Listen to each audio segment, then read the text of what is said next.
ओम शांति। 30 मार्च 2023। आज बाबा ने कहा, मीठे बच्चे संग दोष संशय बुद्धि बनाता, इसलिए संग दोष में फंसकर कभी पढ़ाई नहीं छोड़ना। कहा जाता संग तारे कुसंग बोरे। प्रश्न, बाप की कौन सी श्रीमत तुम्हें कौड़ी से हीरे जैसा बना देती है? उत्तर, बाप की श्रीमत है बच्चे घर गृहस्थी में रहते हुए कमल फूल समान रहो। जैसे कमल फूल को कीचड़ और पानी टच नहीं करता, ऐसे बिकारी दुनिया में रहते हुए बिकार टच ना करे। ये तुम्हारा अंतिम जन्म है, निर्विकारी दुनिया में चलना है, इसलिए पवित्र बनो।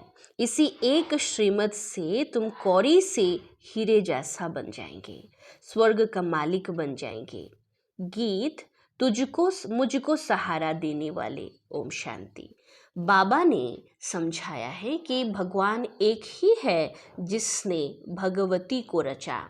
बरोबर भगवानु वाच्य हैं, जैसे बैरिस्टर बाज सर्जन वाच्य, तो यह फिर भगवानु वाच्य।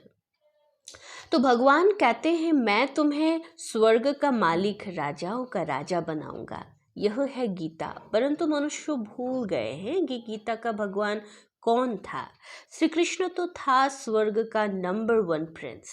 इतनी उच्च प्रारब्ध किसने प्राप्त कराई? उच्चते उच्च प्रारब्ध हैं राधे कृष्ण अथवा लक्ष्मी नारायण की। यह बात कोई भी समझ नहीं सकते हैं। राधे कृष्ण स्वयंवर के बाद लक्ष्मी नारायण बनते हैं। उन्हों को यह उच्च पद किसने दिया? श्री कृष्ण कौन था? श्री नारायण कौन था? ये बातें तुम ही जानो। श्री कृष्ण को प्यार तो बहुत करते हैं, जयंती भी मनाते हैं, फिर जिससे श्री कृष्ण का स्वयंवर हुआ उनकी भी तो महिमा होगी। राधे कृष्ण को तो इकट्ठा ही दिखाते हैं। उन्हों को ऐसा किसने बनाया? रचयिता एक निराकार को ही कहा जाता है। साकार को कभी क्रिएटर नहीं मानेंगे, इनकॉर्पोरियल गॉड फादर कहते हैं। लक्ष्मी नारायण सतयुग आदि में थे, अभी तो है कलयुग। यहाँ मनुष्य दुखी कंगाल है। राजा रानी तो है नहीं, स्वर्ग की तो बहुत महिमा है। कोई मरता है तो कहते हैं फलाना स्वर्गवासी हुआ। स्वर्ग याद आता है तो ज़रूर स्वर्ग कोई अच्छी चीज़ थी। नरक में जो मरते हैं उनको पुनर्जन्म ज़रूर नर्क में ही लेना पड़े। जैसा कर्म करते हैं उस अनुसार वहाँ जन्म लेना पड़ता है। अब भगवान है निराकार ज्ञान का सागर, किसी को जिसको सभी मानते हैं। उनका यादगार मंदिर भी शिव का है। ब्रह्मा विष्णु शंकर का चित्र देंगे तो कहेंगे यह ब्रह्मा है, यह विष्णु है। भगवान ब्रह्मा और भगवान विष्णु नहीं कहेंगे, भगवान एक निराकार को कहेंगे, वह शिव ही है। अभी तुम बच्चे जानते हो, हम फिर से लक्ष्मी नारायण भगवान भगवती बन रहे हैं। किस द्वारा? भगवान द्वारा। क्रिएटर बाप है, वह स्वर्ग का रचयिता। जरूर उसने प्रारब्ध दी तो यह स्वर्ग का मालिक बने। चित्र तो तुम बच्चों के पास है, यह भी मनुष्य समझते हैं। लक्ष्मी नारायण सतयुग के मालिक थे, फिर वो भूल गए हैं कि लक्ष्मी नारायण छोटेपन में राधे कृष्ण थे। सतयुग में महाराजा महारानी थे, तो ज़रूर उन्हों का बचपन भी होगा। उन्हों की यह प्रारब्ध ज़रूर स्वर्ग के रचयिता ने बनाई होगी। वह कब आया किसी को भी ये पता नहीं। शिव का लिंग तो है, वह शिव का बड़ा रूप करके रखा है। वास्तव में कोई इतना बड़ा तो नहीं है, वह तो स्टार हैं, उनका कोई चित्र तो समझ ना सके। वह सिर्फ पूजा के लिए बड़ा चित्र बनाया है। तो यह देवी देवता धर्म किसने स्थापन किया? नाम चाहिए। क्रिश्चियन बौद्ध आदि सबको मालूम है कि हमारा धर्म फलाने ने स्थापन किया। उनका धर्म शास्त्र यह है। पहले पहले मुख्य बात ही यह है, इसलिए बाबा चित्र बनवाते हैं, समझाने के लिए ही बनवाते हैं। आगे वाले चित्र में कोई लिखत थोड़ी ही है।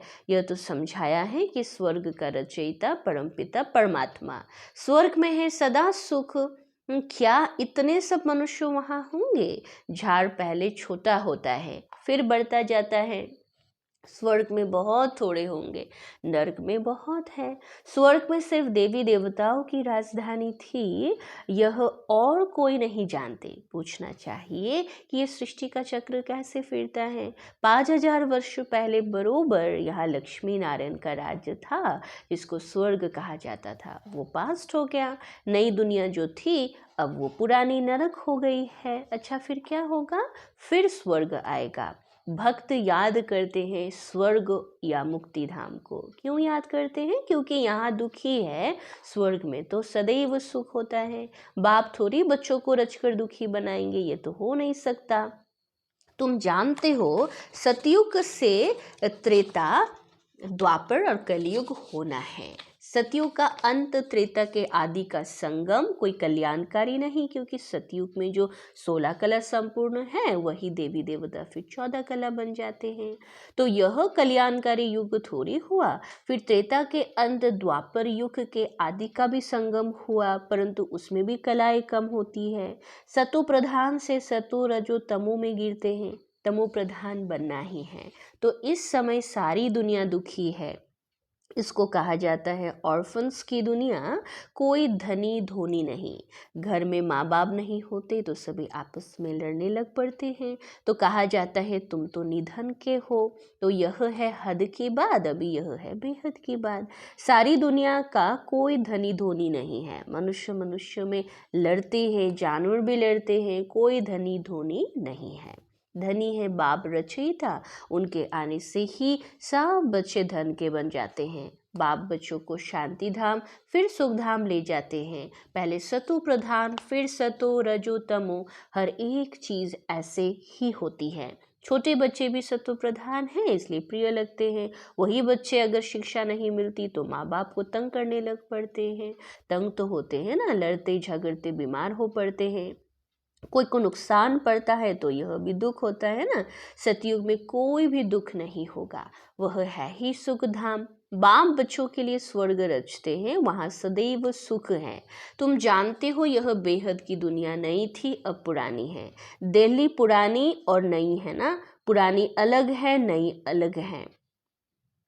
नई दिल्ली कितनी अच्छी देखने में आती है, ऐसे नहीं कि पुराने को कोई उड़ा देंगे, फिर रहेंगे कहाँ। यहाँ नई पुरानी दोनों हैं। फिर यह पुरानी टूट करके नई बनेगी, जिसको ही स्वर्ग कहा जाता है। दिल्ली को ही परिस्तान कहते हैं। इस समय है कब्रिस्तान। सतयुग में लक्ष्मी नारायण का राज्य था, दिल्ली परिस्थान थी, स्वर्ग थी, अब नर्क है। बाप खुद स्वर्ग का मालिक नहीं बनते, बच्चों को बनाते हैं। तुम कहते हो बाबा हमको फिर से स्वर्ग का मालिक बना रहे हैं। इतने सब निश्चय बुद्धि हैं तो देखकर निश्चय बुद्धि बनना चाहिए। कोई लंदन देख कर आवे या वर्णन करे तो ऐसे थोड़ी कहेंगे कि हम जब देखे तब माने।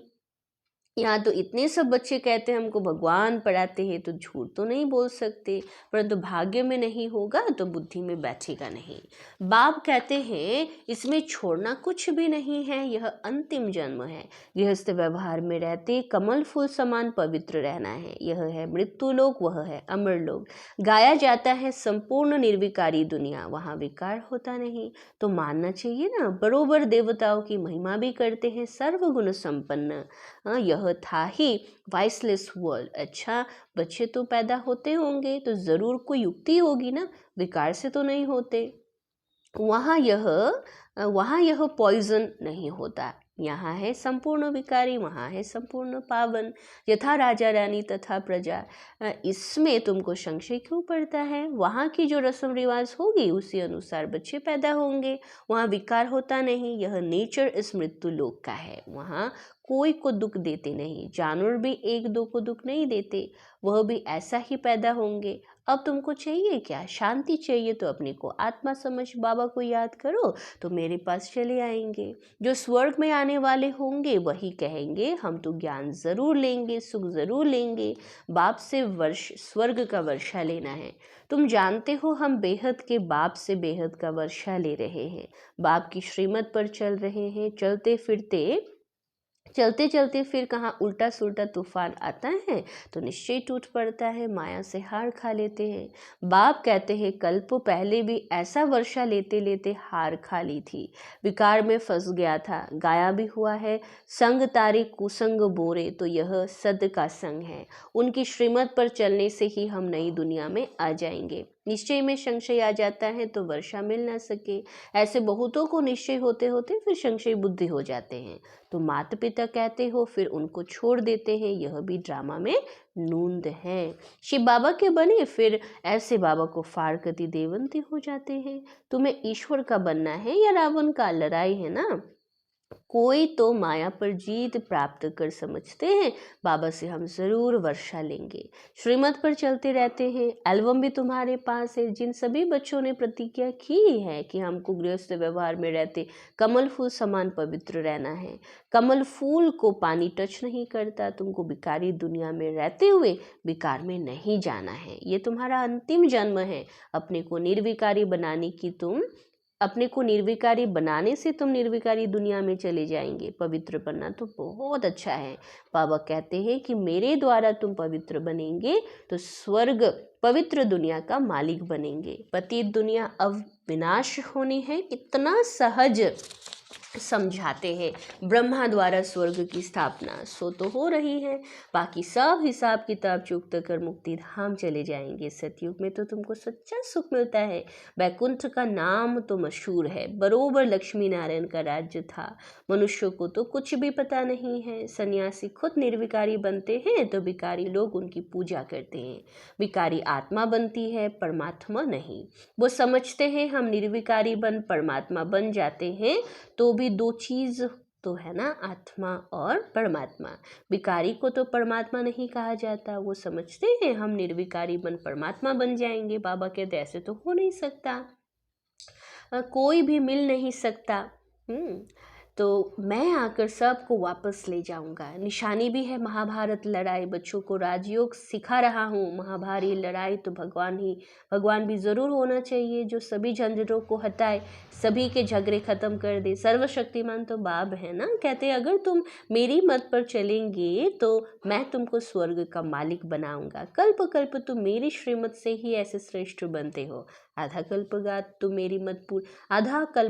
जब मेरी मत पूरी हो तो आसुरी मत शुरू होती है, तो तुम कंगाल कौड़ी जैसा बन पड़ते हो, और फिर तुमको कौड़ी से हीरे जैसा बनाता हूँ। तो श्रीमत पर चलना चाहिए ना। बाबा कितना सहज समझाते हैं। अच्छा, धारणा के लिए मुख्य सार। 1 नंबर पॉइंट, किसी भी तूफान के कारण निश्चय में कमी ना आए, इसके लिए संग दोष से अपना संभाल करनी है। श्रीमत पर पूरा चलना है। 2 नंबर पॉइंट, इस अंतिम जन्म में श्रीमत पर संपूर्ण निर्विकारी जरूर बनना है। विकारी दुनिया में रहते हुए विकार टच ना करे, ये संभाल करनी है। वरदान, अपने हर कर्म द्वारा दिव्यता की अनुभूति कराने वाले दिव्य जीवनधारी भव। तो स्पष्टीकरण है, बाप दादा ने हर एक बच्चे को दिव्य जीवन अर्थात दिव्य संकल्प, दिव्य बोल, दिव्य कर्म करने वाली दिव्य मूर्तियां बनाया है। दिव्यता संगम युगी ब्राह्मणों का श्रेष्ठ श्रृंगार है। दिव्य जीवनधारी आत्मा किसी भी आत्मा को अपने हर कर्म द्वारा साधारणता से परे दिव्यता की अनुभूतियां कराएंगी। दिव्य जन्मधारी ब्राह्मण तन से साधारण कर्म या मन से साधारण संकल्प कर नहीं सकते। वे धन को भी साधारण रीति से कार्य में नहीं लगा सकते। स्लोगन, दिल से सदा यही गाते रहो कि पाना था सो पा लिया तो चेहरा खुशनुमा रहेगा। दिल से सदा यही गीत गाते रहो कि पाना था सो पा लिया तो चेहरा खुशनुमा रहेगा। अच्छा, ओम शांति।